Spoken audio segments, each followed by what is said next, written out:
Hi masters, hi friends, అందరికీ నా యొక్క హృదయపూర్వక నమస్కారాలు తెలియజేస్తున్నాను. స్వాధ్యాయం బుక్ రీడింగ్లో భాగంగా యోగులతో నా ఆత్మకథ పుష్పప్రకాష్ అత్యం గారు రాసినటువంటి పుస్తకంలో నుంచి జ్ఞానాన్ని తీసుకుంటున్నాం కదా. సో మరి ఈరోజు ఇంకా ఎంతో జ్ఞానాన్ని తీసుకోవటానికి అందరూ రెడీగా ఉన్నారని అనుకుంటున్నాను. సో చక్కగా స్థిరమైన సుఖ ఆసనంలో కూర్చొని ధ్యానంలో ఉంటూ ఈ జ్ఞానాన్ని స్వీకరించవలసిందిగా కోరుచున్నాను. హయ్యర్ ఎనర్జీతో ఎంతో అద్భుతంగా ఈ పుస్తకం అనేది మన దాకా రావటం జరిగింది. సో ఈ ఎనర్జీస్ని మనం కూడా చక్కగా ఆస్వాదిద్దాం.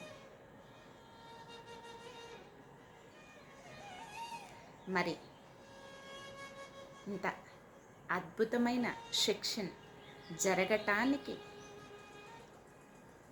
సహకరిస్తున్న అందరికీ అన్నింటికీ ముందుగా హృదయపూర్వక కృతజ్ఞతలు తెలుపుకుందాం.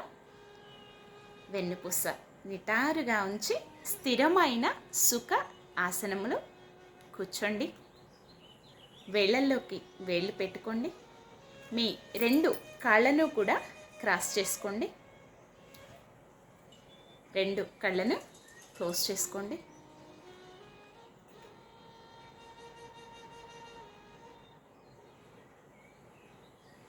దీర్ఘ శ్వాసను తీసుకోండి.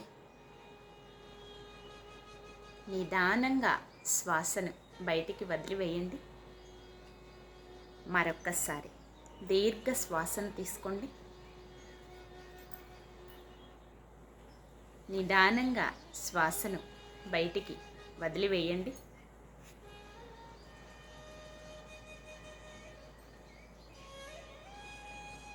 ఇంకొక్కసారి దీర్ఘ శ్వాసను తీసుకోండి. నిదానంగా శ్వాసను బయటికి వదిలివేయండి.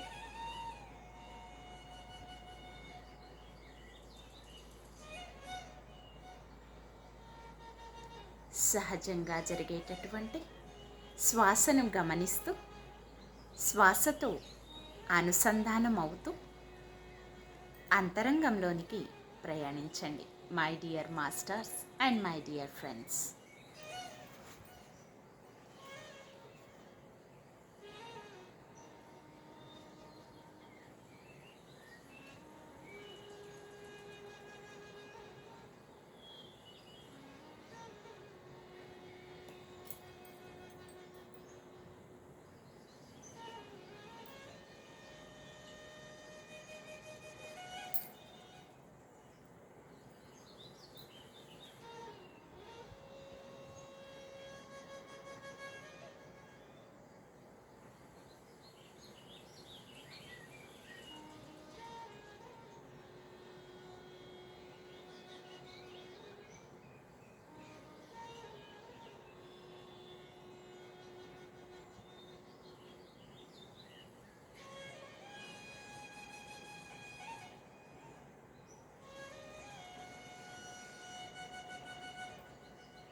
ఓకే మై డియర్ మాస్టర్స్, ఎవరు కూడా కళ్ళు తెరవద్దు. సెక్షన్ కంప్లీట్ అయ్యే వరకు అందరూ చక్కగా ధ్యానంలోనే ఉండండి.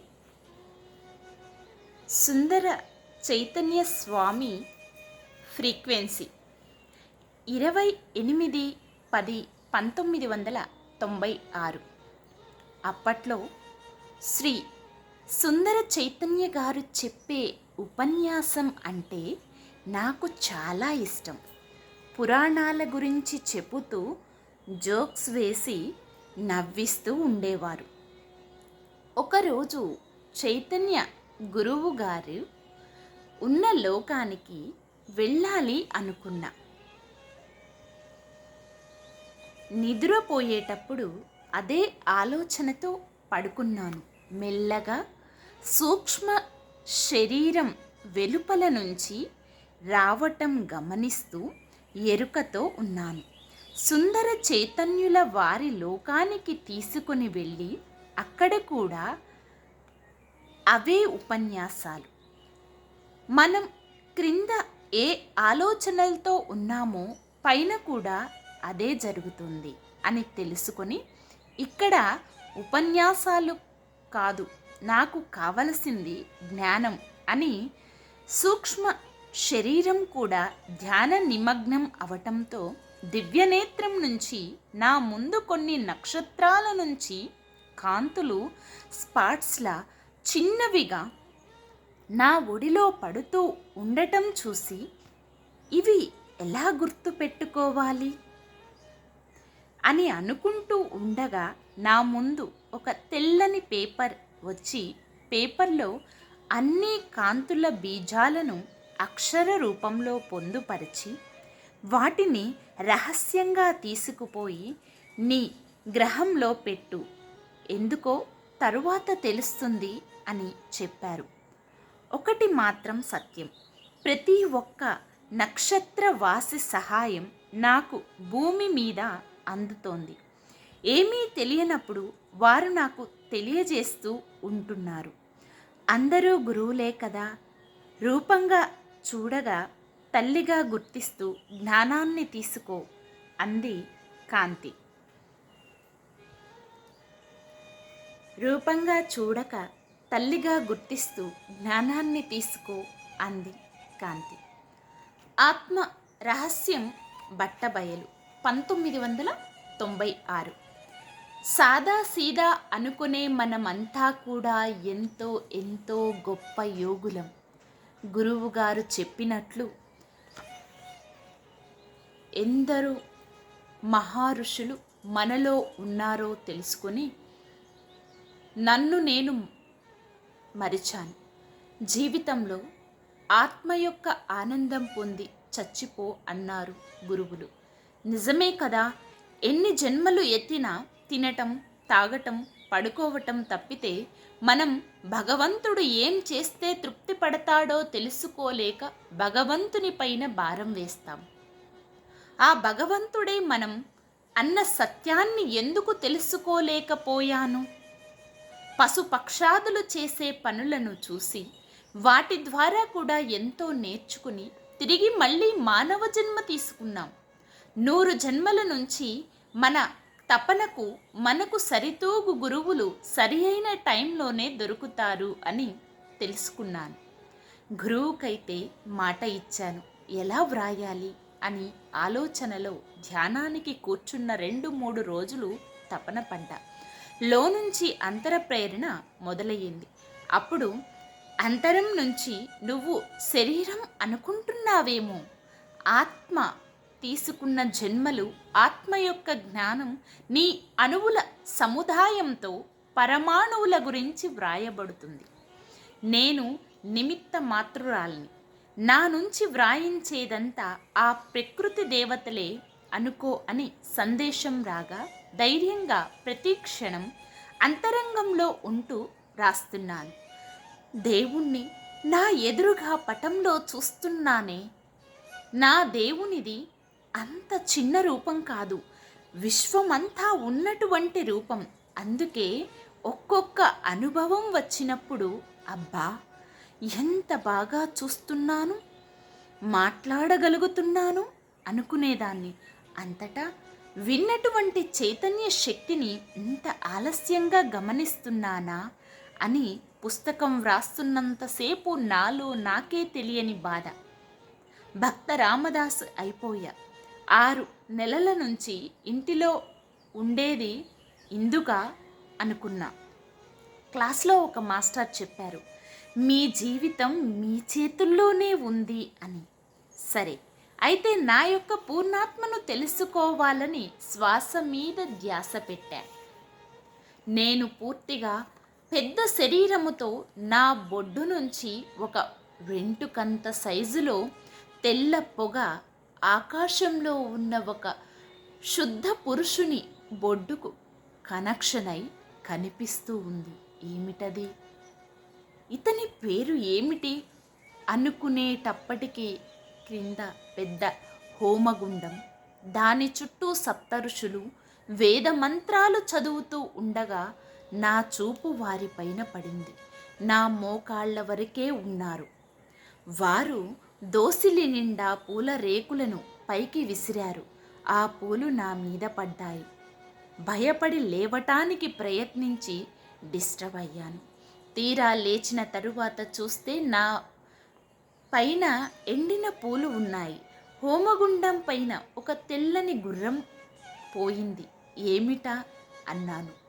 నీ పరుగెత్తు వయస్సు అయిపోయింది, మరి ఒక ఎలుక పోయింది. ఇది ఏమిటి అన్నాను.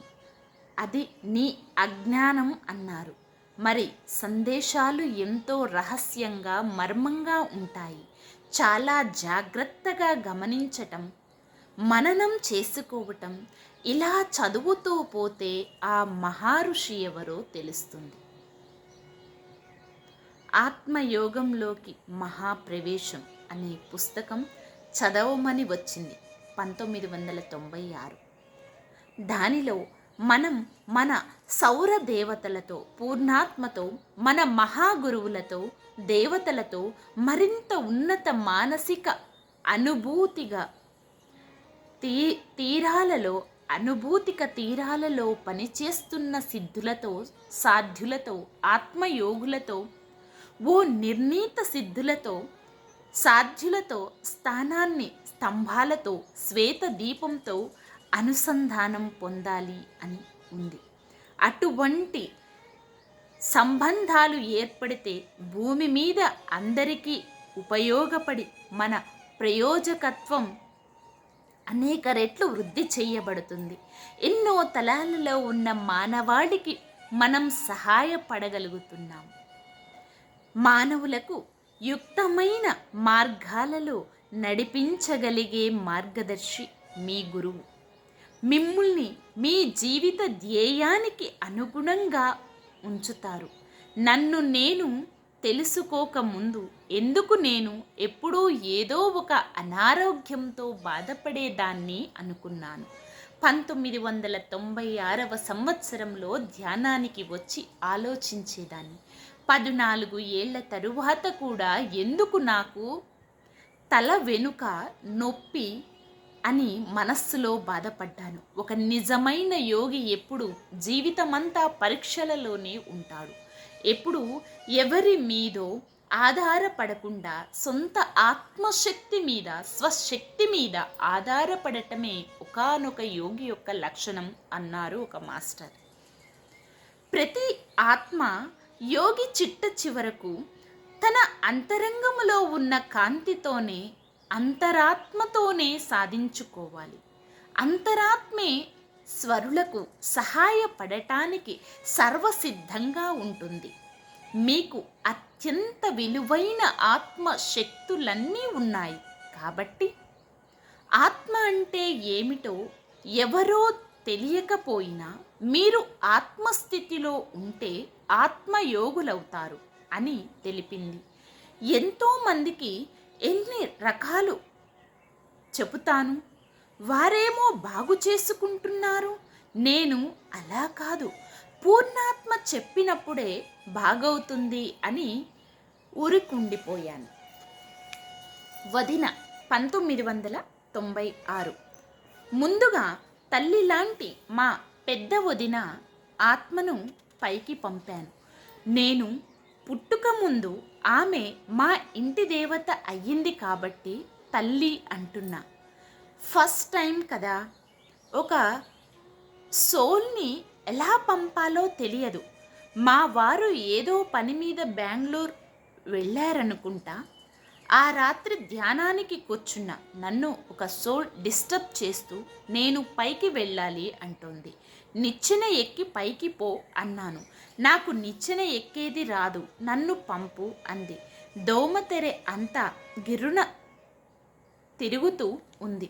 నేను కన్ను మూస్తే అదే కనిపిస్తోంది. తెల్లవార్లు కళ్ళు తెరుచుకునే ఉన్నా. మరుసటి రోజు సుబ్బారత్నమ్మ మేడం దగ్గరికి వెళ్ళా. అక్క, ఒక ఆత్మ నన్ను పంపు అంటోంది, నిచ్చెన ఎక్కి పైకి వెళ్ళు అన్నాను. అక్క, మా ఇంటి పక్కనే కాబట్టి మా విషయాలు అన్నీ తెలుసు. పకపక నవ్వుతూ, అది మీ వదిన ఆత్మ మొదలే, ఆమెకు నిచ్చెన ఎక్కేది రాదు, పైకి మిద్దెపైకి కాదు, నిన్ను పంపుమన్నది పైలోకానికి అంది. సరే అని మరుసటి రోజు నా చుట్టూ ఎవరున్నారు అన్న ఒక కుట్టు మిషన్లో ఉన్న ఆత్మ స్త్రీ రూపంలో బయటికి వచ్చి, నేను ఉన్నానులే, ధ్యానానికి కూర్చుని ఆమెను పంపు అన్నది. అలాగే చేశా.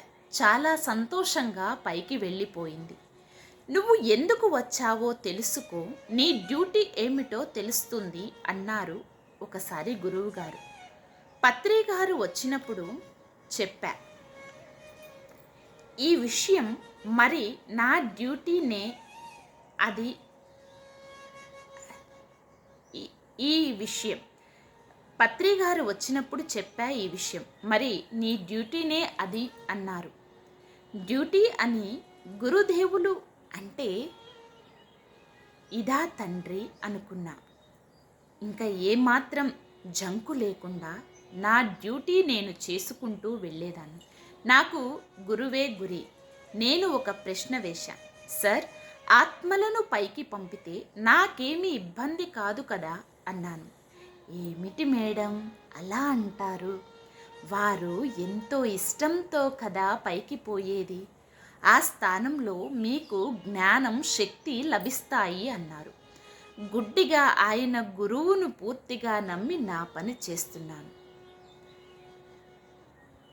చనిపోవటం ఉండదు, శరీరం వదలటం మాత్రమే ఉంటుంది అని తెలియనప్పుడు శరీరాన్ని వదిలిన ఆత్మ ఎలా పయనించాలో తెలియక అటూ ఇటూ తిరుగుతూ ఉంటుంది. తనకు తెలిసిన వారు కనిపిస్తే వారి జ్ఞానం ద్వారా తన ప్రయాణం సాగిస్తుంది. తిరిగి శరీరముతో భూమి మీదకు రావాలని ఆలోచనతో తనకు అనుకూలమైన వాతావరణంలో ప్రవేశించటం 15/10/2015 చూశాను. శరీరాల విడుదల 1996. 7 శరీరాలు కాగా ఇంకా ఎన్ని శరీరాలు అయినా రిలీజ్ చేయవచ్చు అని సెంటర్లో విన్నా. గురువుగారు క్లాస్ చేస్తున్న అక్కడక్కడ సార్ శరీరాలు ఉంటాయి కాబట్టి అందరినీ చదవగలుగుతారు. మరి సార్ వేసే ప్రశ్న కానీ మాట కానీ మన దగ్గర సార్ శరీరం ఉంది కాబట్టి గ్రేట్ మాస్టర్ అన్నారు. సరే, నేను ఎన్ని శరీరాలు రిలీజ్ చేయగలను అని ప్రశ్నించుకున్నప్పుడు గురువుగారు అంటూ ఉంటారుగా, కళ్ళు మూసుకో, శ్వాస పట్టుకో అని. అదే చేద్దామని హాయిగా గమనించసాగాను. నా పక్కన ఒక శరీరము. ఇంతలో నేను ఇంకా వంట చెయ్యలేదే అని ఆలోచన వస్తే అక్కడికి ఒక శరీరం. హాల్ మధ్యలో పళ్ళెంలో పాదాలు పెట్టి ఒక శరీరం డ్యాన్స్ చేస్తూ ఉంది. అరే, వాకిలి వేయలేదే అనే ఆలోచన వస్తే అక్కడ ఒక శరీరం. వీటిని అన్నింటినీ గమనిస్తూ ఊరికే పడుకుంటే ఒక శరీరం తెల్లని వస్త్రాలు ధరించి మెరిసిపోతూ ఉండటం చూసి ఇంతకన్నా నా భాగ్యం ఏమిటి అని మైమరిచి నిదురలోకి జారిపోయాను. కొన్ని సందర్భాలు ఎప్పుడు తెలియచేయాలో అప్పుడే తెలియజేస్తారు. ఆరాధన కన్నా ఆలోచనే ముఖ్యం. ఎదురు చూస్తూ ఉండాలి. మన ఆలోచనలన్నీ మన స్మృతిలో ఉన్న ఉపయోగించుకునే విధానం తెలియాలి. బాహ్య ప్రపంచం, అంతర ప్రపంచం రెండూ ఒకటే. అంతర ప్రపంచంలో శక్తి ఉంటే బాహ్య ప్రపంచంలో కూడా ఒక పదార్థంతో ముడిపడి ఉన్న భౌతిక సంఘటనలు ఉంటాయి. శక్తి యొక్క రూపమే ఈ శరీరం. బాహ్య అంతర్ ప్రపంచాలు రెండింటిలోనూ చైతన్య శక్తి ఉంటుంది. అంతర ప్రపంచం యొక్క నియమాలు దివ్య దృష్టికి మాత్రమే అర్థం కాగలవు. ఒక్కొక్క డైమెన్షన్లో గల పదార్థం యొక్క స్వభావం ఒక్కొక్క విధంగా ఉంటుంది.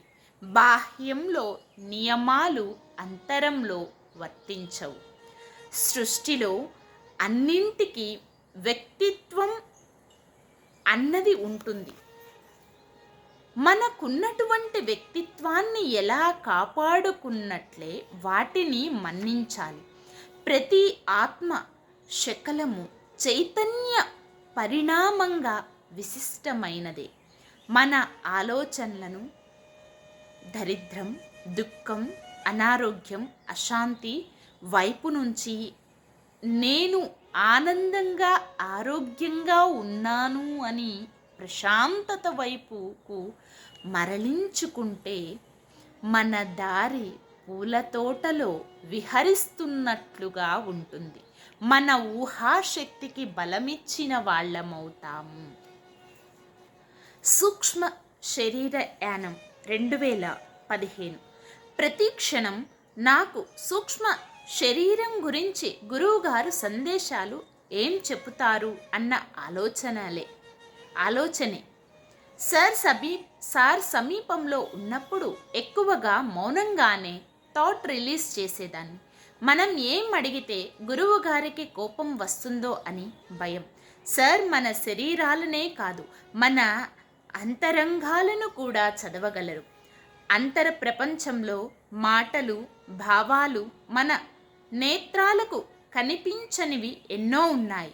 సూక్ష్మ శరీరాలతో భూయాత్రకు వచ్చే మహామహులతో, మహాగురువులతో సంభాషించేందుకు కూడా ప్రాణమయ దేహక్షేత్రం ఉపయోగపడుతుంది.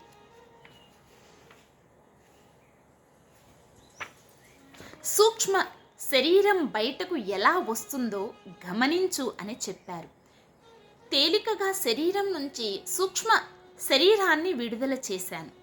గురువుగారు ఏం చెప్పినా భౌతికంగాని అంతరంగికంగా కానీ నా మూల చైతన్యం శ్రద్ధ చూపించి దాని గురించి వివరించి చెప్పేది. మన 7 శరీరాలను కాంతివంతం చేసుకునే విధానం తెలిపింది. ఎంతో మౌనంగా అంతరంగములోకి తొంగి చూడాలంటే ప్రతి క్షణం ఎరుకతో ఉండాలి.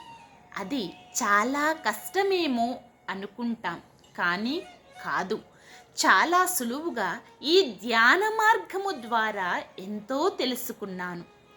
మనకేమీ తెలియనంత వరకు గురువులు ఎన్నో జాగ్రత్తలు తీసుకుంటూ ఎందరెందరో యోగులు, ఉదాహరణకు ఒక లామాగా, టిబెట్ యోగులుగా దగ్గర నుండి నడిపిస్తారు.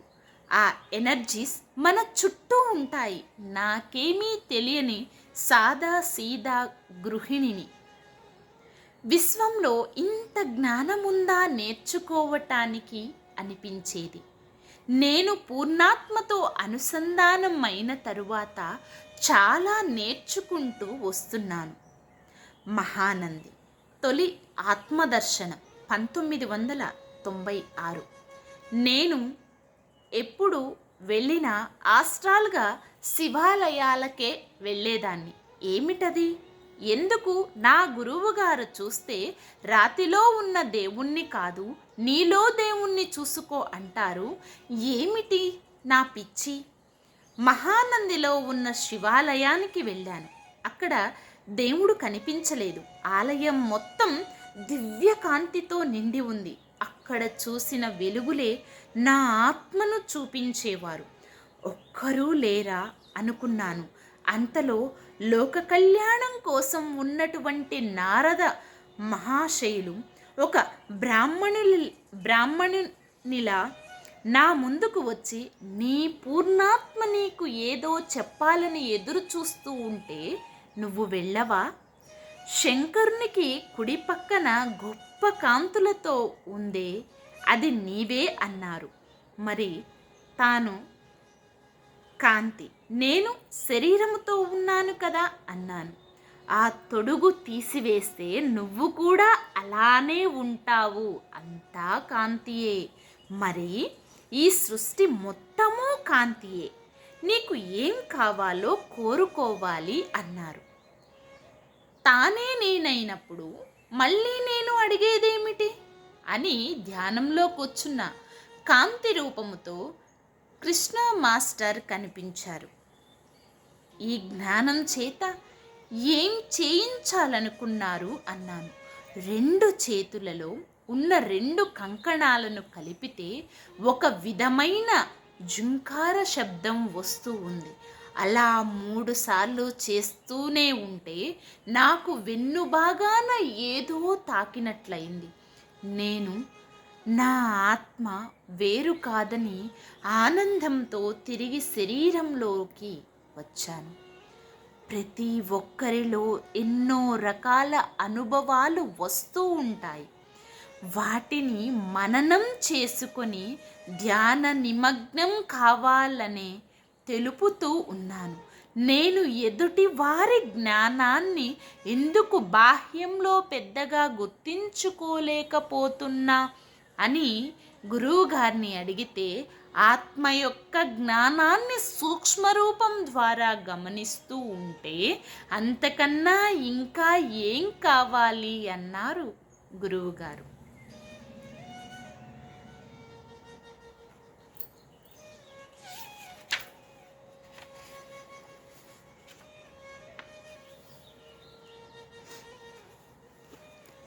Okay my dear masters, section ఇంతటితో క్లోజ్ చేసుకుంటున్నాం.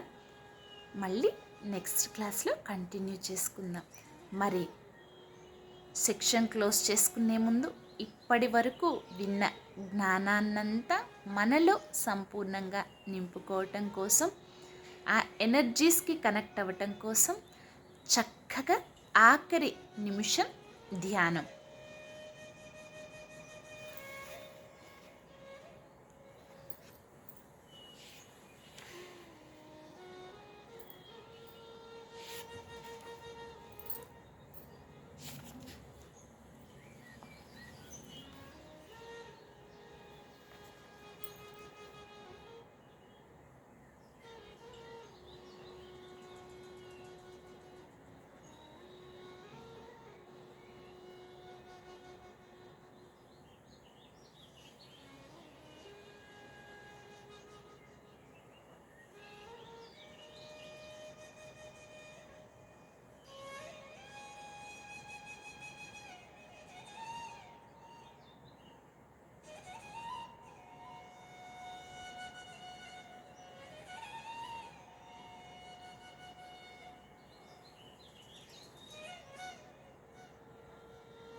Okay my dear masters and my dear friends, ధ్యానం కంటిన్యూ చేసేవాళ్ళు చేయండి.